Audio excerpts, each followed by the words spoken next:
বিসমিল্লাহির রহমানির রহিম। পরম করুণাময় মহান আল্লাহ তাআলার অশেষ রহমতে আজকের এই বিকেলের পরন্ত বেলায় আমরা আসছিলাম পাবনা সদরের চত্তারাপুর তারাবাড়ি বাজারের উপরে। আমরা এখন দাঁড়িয়ে আছি এই এলাকার মুরব্বী এবং সম্মানীয় ব্যক্তিবর্গকে নিয়ে এই তারাবাড়ি যে বাজারটা, এই বাজারের উপরে দাঁড়িয়ে আছি। আপনারা দেখতে পাচ্ছেন এই রাস্তাটি আপনার পাবনা সুজানগর উপজেলা সেই বাঁধের হাট থেকে পাবনা অনন্ত বাজার অভিমুখী রাস্তাটি, এই রাস্তাটি সরু হওয়ার কারণে অনেক মানুষের বিপদ আপদ ঘটে যায়, অ্যাক্সিডেন্ট ঘটে যায়। আপনারা জানেন যে এই রাস্তা দিয়ে ঢাকার সাথে পাবনার সংযোগস্থলতে খুব শর্ট টাইমে ঢাকায় যাতায়াত করা যেতে পারে। এই রাস্তা দিয়ে হাজার হাজার মানুষ, ছাত্র ছাত্রী এবং অনেক বিভিন্ন পেশাজীবীর মানুষ এই রাস্তা দিয়ে চলাফেরা করে। কিন্তু এই রাস্তাটি যদি 4 লেন করা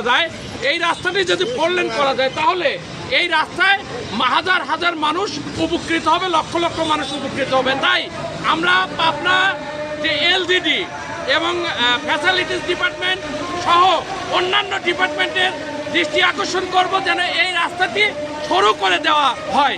যথাযথ কর্তৃপক্ষের দৃষ্টি আকর্ষণ করে শেষ করছি। আসসালামু আলাইকুম ওয়া রাহমাতুল্লাহ।